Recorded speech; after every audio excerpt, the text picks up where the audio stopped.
Let's kick off this vlog with 2 facts about me. One is that I am a fantasy writer, which you will have seen if you've spent any time on this channel. But fact number 2, which you may not know, is that my degree was in Ancient History and Archaeology. And yet the writing and the ancient history, somehow I've never put the 2 together. Hello, my name's Amy, and here we are once again in front of the fire kicking off another vlog. Now, as I said at the beginning, this is going to be a writing vlog, which I haven't done in a while, and I want to tell you more about the book I am going to be writing this year. It is, I suspect, going to take me most of the year, and I'm not expecting to publish it until possibly December of 2024, but there is a lot of work to do between now and then. Now, I have mentioned this book once or twice before. It is Project Immortals. It has made 1 or 2 appearances in vlogs, but only very briefly. Now, it is, as I said, an epic fantasy. The first book will stand fairly well alone, but if I decide to continue the series, I do expect there to be 9 books overall, and this is very definitely the biggest writing project I have ever tackled.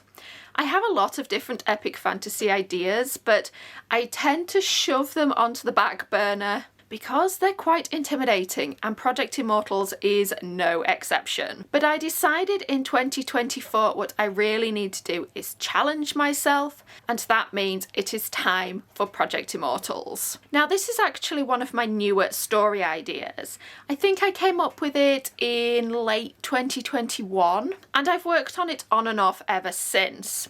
Some of my story ideas go back more like a decade, so this is relatively recent. But it is very ambitious and very large scale, which explains why I haven't made a great deal of progress on it just yet. I have about the first 30,000 words written, and I also have a reasonably comprehensive outline, but since I wrote the outline, a lot of things have changed, and that's what we're going to be talking about this week. When I first started Project Immortals, it was very traditional high fantasy. It would not have looked out of place in a D&D campaign. And in some ways that is still true. There are lots of world building aspects and a magic system which are very heavily rooted in that kind of high fantasy. But the more I worked on Project Immortals, the more I felt that it just needed something different. It actually serves in some ways as a prequel or the starting point to a lot of my fantasy books in progress. It is essentially the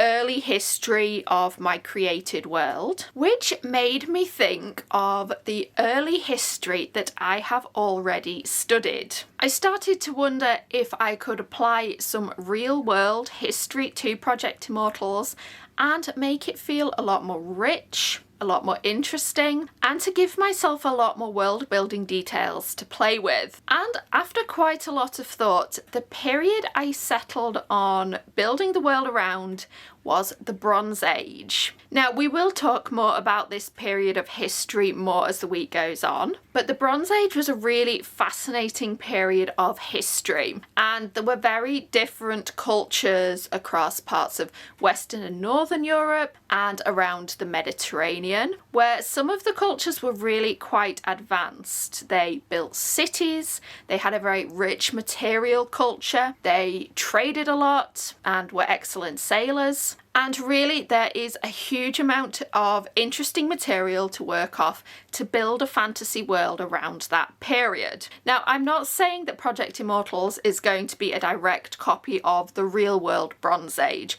That is not what I'm going for. The world I am working on is already created. I have been working on this for a number of years now, and I don't just want to throw out everything I've already created. But for this early period of the world's history, I want to bring in some Bronze Age elements to really deepen it and make the world feel more grounded. So this week we have got lots of writing ahead, lots of note making and outlining, and also a certain amount of research. So let me show you what we're working with.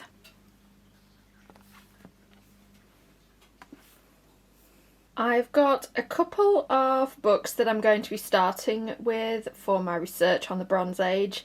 Now, I have studied this period, so some of the basics are already in my head, but I definitely want a refresher. And I had a decent number of academic textbooks to choose from. I have kept most of my books from uni, but I've started with a couple of fairly comprehensive ones. This one is from the late 70s when my mum actually did her archaeology degree. It is probably fairly out of date at this point, but I'm just using this as the starting point for building a fantasy world, so I'm not too worried about the details.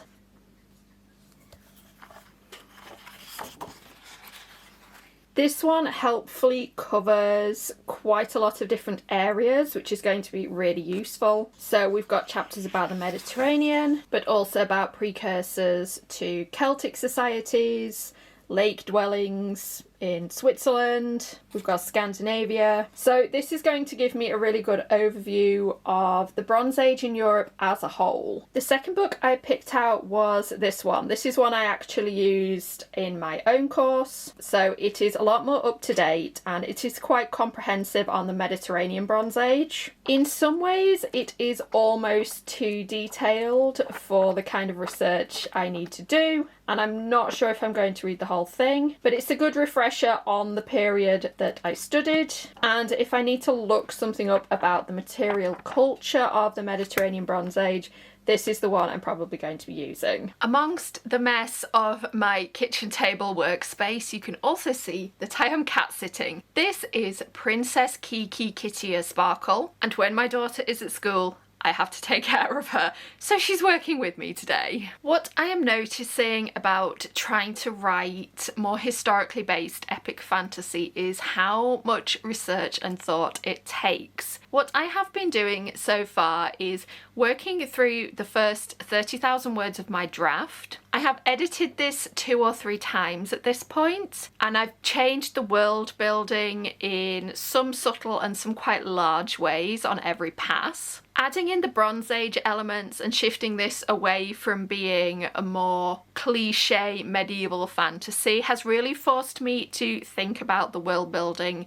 specifics and details. For example, I had a scene where a character is on horseback and I mentioned stirrups. Did stirrups exist in the Bronze Age? No, they probably did not. So I took those out. And did horse saddles exist in the Bronze Age? Also probably not. But here I had to make a decision, because if I take saddles out, I have to describe some other way of riding and either make up terms or use terms that are not familiar to a modern audience, and that just became more and more complicated.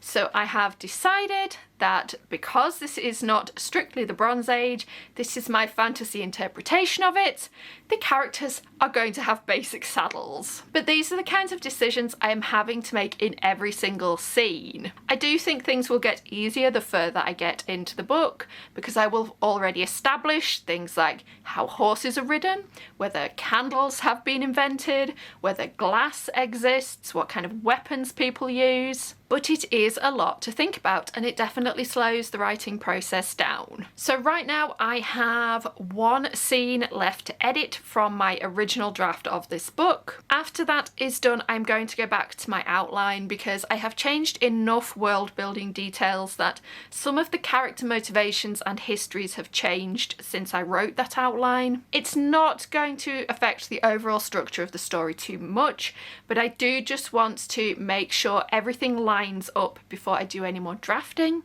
and then finally I will be able to get back into writing fresh words. I am very much looking forward to that bit.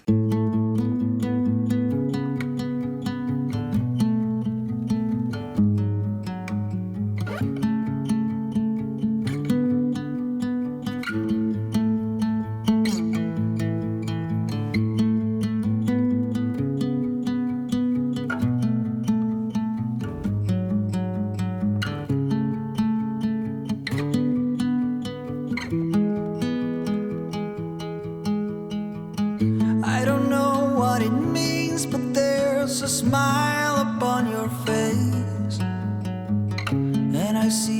something shimmering in your eyes. And they say if you want to glimpse the future, you need space. And you said you'll put down your morning guns.